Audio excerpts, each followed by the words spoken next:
All right, so here's what I want to say about what we saw. Demon Kite, welcome back to the Philippines, by the way. Your first game MVP. Fun fact about Demon Kite was the regular season MVP in Malaysia. 5-0 and 3, and he played this really well. Now, the biggest question I had was that I really thought that Omega would be the aggressors here because their lineup looked like it was built for it. They are assassin junglers, or there's an assassin jungler on the side of RSG from Demon Kite. But what happened was we saw Omega played like they had the assassin jungler on their side a bit more reserved. The times we saw the clashes or those little engagements happened because it was Demon Kite pressing forward and actually getting the information in the opposing jungle, trying to steal resources away from Omega and Matt. Demon Kite here really just impressive in terms of his rotation, and really seems like it seems like he didn't go to Malaysia for a season. The chemistry that he has with Light and even Aqua just played really well here. It seems like they understood where the other always wanted to be. They always made sure that, sort of like similar to the AP Brand buddy system, there always had to be a play available for someone when they were getting to those crucial areas of the game. And of course, because you have a lot of abilities on the side of RSG to help gather everyone, considering that the Omega lineup is full collapse, then Demon Kite just really needs to make the most out of his fractures and his full combos with the Nolan. So congratulations, Demon Kite, as the MVP. You have to discuss here the draft of Omega that was quite everywhere. Again, I understood what they wanted to do. They're up against a assassin jungler. So what RSG did to sort of offset what Omega had, even though they didn't know what the last pick jungler would be, most likely it was going to be tanky, they went ahead and picked up the glue, which can be quite disruptive if the glue isn't kept in check in the EXP lane. Nibor was able to freely rotate in key portions of the game, especially by the second or third turtle, if I'm not mistaken, by the next Lords, and he was really present helping Light get info. Because of Omega, again, my question is, how come they didn't play a little bit more aggressive? I thought that that's what they wanted to go for with this kind of lineup. They didn't. And it goes back to, again, I feel like Omega just still trying to find the sort of flow of the game with this kind of lineup, considering that after the first turtle, usually the tendency is when you have an assassin jungler, you want to invade that. So I thought they timed the take of the turtle a little bit closer to maybe 3 or 2 seconds. So when the purple buff of Demon Kite spawns, Omega with the turtle buff, with the tanky lineup, will be able to press forward, invade into the jungle of Demon Kite and RSG, and that's how they're going to start with their own snowball by disrupting the rotation of Demon Kite. But we didn't get to see that. But again, hindsight, perfect vision. I know, Remy, we have a lot to share here. Now break things down a bit on how Omega took this game away from RSG. Sure thing. I'll try my best to not break down, but break this down for you. Lewis is going to be the MVP of this game on the side of Smart Omega. Sometimes you need that one final slash to make sure that you get a good setup for your team or help get a good follow-up. This is a good or perfect opportunity to discuss the, again, exchanging of responsibilities between the two EXP laners, Lewis and Nibor, and how both of these teams juggle around the responsibility of, yo, which one of our frontliners is going to be getting the information. Omega has more options there. They have their roamer, they have their jungler, the Martis, and even this Arlott. This is why Arlott is one of the best picks right now in the meta, and why he's one of the go-to in the first phase if you need someone with good flex. Because of the surprise factor that an Arlott can dish out with that final slash. It's a massive ult.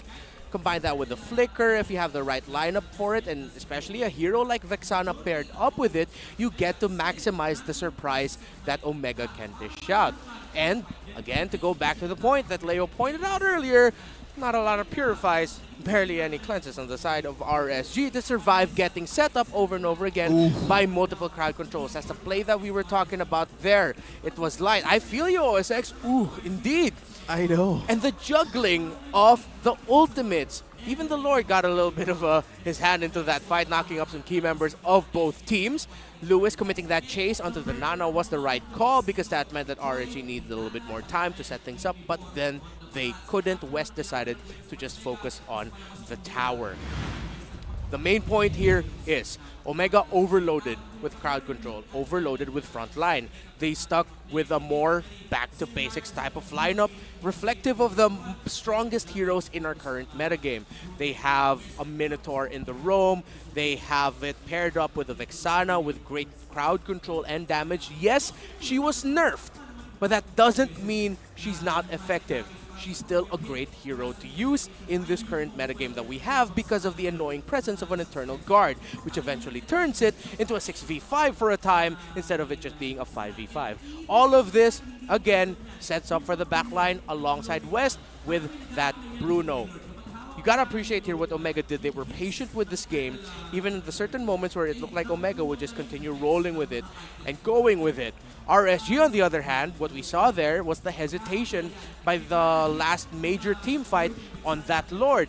They knew that they didn't have that much crowd control escape. They knew that there is like an 80% chance all of them at some point in the fight will get caught, if not at the same time. At the end of a team fight, all 5 of them would have been crowd controlled one way or another. That's why you saw that bit of hesitation. They had to respect what the Martyrs brought to the table. And because Omega just said, guys, this looks like a good fight, we're going to go ahead and take it. And they did. See here, the most damage taken, the sandbag for Omega, is actually the Martyrs.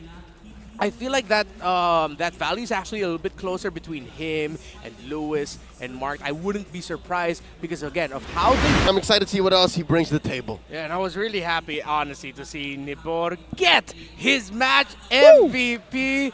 And actually, what I was going to say was to see Nats actually give Nibor a really huge hug as if he was telling him, little bro, I am so proud of you. And no surprise here as to why this X-Borg was the MVP. Control is what you get when you have an X-Borg on your team. Not crowd control abilities, but in terms of if the other team is just taking up the fire of that X-Borg, then they're going to be thinking twice about fighting, and I think that's what happened in that key Lord fight. But beforehand, he really conserved the use of his last Insanity. There were times where I was thinking, why isn't Nibor popping it off now? He could get the kill. But it seems like he got the message. RSG love to play around objectives, maximizing all the abilities that we have. So if it's going to be in a turtle or wherever I am, we are going to make sure that my last Insanity helps secure that turtle, not necessarily the kills. And because he conserved his last Insanity for the perfect moment, they were able to get the Lord, the winning Lord, the winning moment for Nibor and RSG Philippines. Again, he mentioned in that interview that Demon Kite is the player that he's closest to in RSG Philippines. Well, that duo, the two Raider Bros, we'll come up, we'll workshop it just a little bit. I'll allow it. Thank you. They were able to get the winning play there for RSG Philippines. Now, X-Borg, we really thought that he would be the bane of the Gourd. He was just the bane of Omega overall. And again, I just want to give my props here to Omega. We completely overlooked the Gourd. It was the great first pick.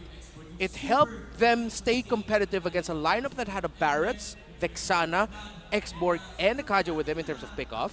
But then we saw Light again coming up with the clutch, especially in some key rotations when RSG were finally able to jockey for position for that first Lord, finally bringing the bottom lane because it was Light who was actually able to find Ryle. And again, we saw it early on that Ryle was able to deal so much damage and RSG were feeling that Mystic Gush even though it was only an Ice Queen wand that Ryle had as that Gourd. I want to go back here to the matchup between the Paquito and then the X-Borg. Paquito's damage was raised, but 2 full combos is what requires a Feraga armor to go down. Brute Force Breastplate now is actually the priority item. If not that, I believe they sometimes switch it up, War Axe first, but BFB seems to be doing really good for most X-Borgs in the EXP lane, so that a full combo, it would take around 3 even with items for Paquito to burst down the Feraga armor of 1 X-Borg. Then at the same time, once you don't land the combo as a Paquito, as we saw in a key gank in the bottom lane, Nibor will just be able to chase down Luis because Luis has to run away. A total assist here for the best wingman Demon Kite. Nibor was the carry, 53,544 damage dealt. And I think those 2 stat lines tells the story of this victory for RSG in this game. Demon Kite, the veteran, the champion,